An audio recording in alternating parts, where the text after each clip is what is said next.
Finally here, we should look at the diffraction from periodic scatterers. These occur quite often with waves. In optics, for example, we deliberately make diffraction gratings. And we can make a diffraction grating by taking some piece of glass or something like that and scratching a very closely spaced set of lines on it. The spacing between the lines all have to be equal. And if we do that and we shine some light onto that, it will separate out the different colors. They will go to different angles. So that's one consequence of diffraction of periodic structures. Crystals naturally have periodically spaced elements, the atoms themselves. A crystal is just a periodic array of atoms.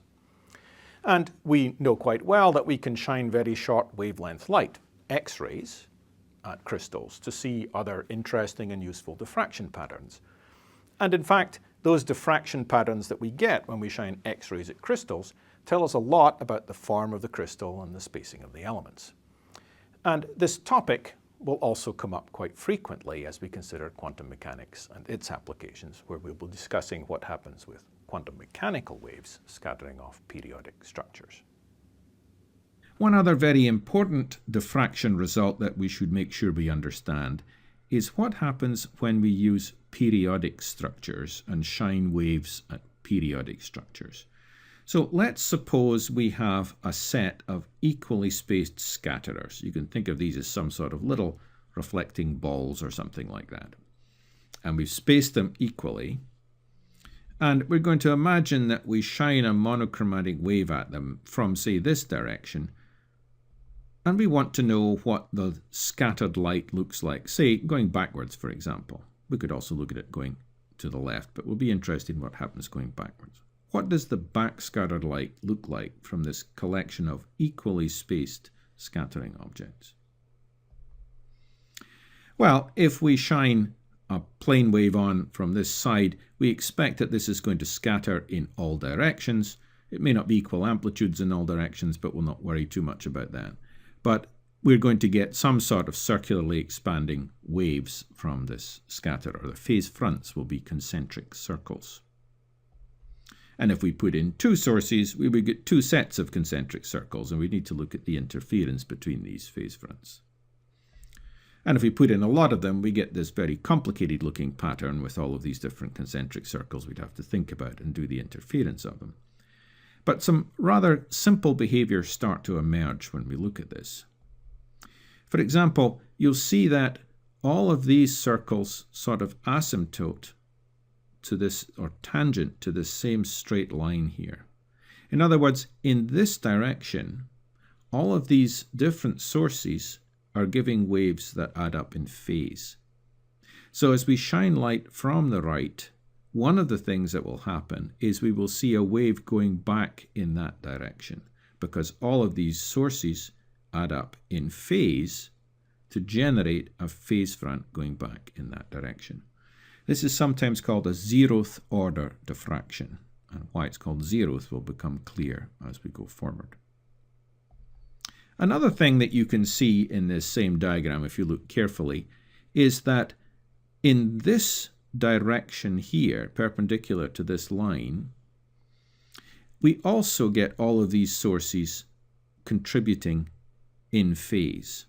So all of these circles add up to give us a straight line tangent along here. So we're going to see a beam going in an upward direction as a result of the scattering of all of these objects. And we're also similarly going to see a beam going in a downward direction as a result of scattering of all of these objects. So this is what it would look like if we took this set of scattering objects, and I'm shrinking them down graphically to this little orange line here. So this is meant to indicate that I'm taking this set and I'm mathematically shrinking them down to here because I'm changing the scale in my diagram. And what you would see here, if we shine our light from the right, is you would see three beams coming out, scattering off these different scatterers here because they're equally spaced. And here I've chosen the scatterers to be spaced by 1.5 wavelengths. So at larger distances from this scatterer, we get a multiple beam diffraction pattern. And this will look like a set of points on a screen. If our screen was here at the moment, we would only see one point on this screen, though if we made it bigger, we would start to catch these beams as well. And if we make this separation of these scatterers that we're shrinking down into this little spot here, if we make the separation of these scatterers larger, the resulting beams that we get out of here are closer in angle. So let's look at that. We'll go to 2 wavelengths separation between our scatterers, and again we're shrinking them down into that little space. So these angles here got smaller, these beams moved in. We can just go back and check that. Here was the 1.5 wavelength separation. Here's the 2 wavelength separation. If we change to 2.5 wavelengths, actually now in our screen here, we would get 3 nice bright spots. If we go to 3 wavelengths, those spots get closer. We see also these other beams are emerging here. 3.5 wavelengths, they get closer still, and we're getting more beams emerging. 4 wavelengths, they get closer still. We have all these other beams we could see with a larger screen. To calculate the angle of these diffracted waves, we can use simple geometry here. We go back to our previous picture with the circles. And if we erase the circles and put in some lines instead, basically this line here is 1 wavelength away from this scatterer, it's 2 wavelengths away from that one, it's 3 wavelengths away from this one, and so on. And the angle here is the one whose sine theta, is lambda divided by the separation s between the scatterers. The lambdas are wavelength again. And s is a separation between our scatterers. If we go to larger spacing, so now I've gone on to 4 wavelength spacing in this particular diagram from 2, then we get a different angle, of course, for our scattered wave. And this one, we're now going to explicitly call this a first order diffraction, and that's because this is lambda over s here is giving this particular angle. Also, we will get everything adding up properly when this is 2 lambda here against our spacing. So this would be called a second order diffraction, theta 2, with this right angle in here, and our 2 lambda over s. And we could also think of this wave, one of the ones going down the wave, we can think of this as the negative first order if we want. When we're shining waves from the surface here, there's no way absolutely of choosing positive and negative orders here, so it's a matter of taste which one we call negative in this case. But we can think of this as the negative first diffraction order, and this one would be the negative second diffraction order.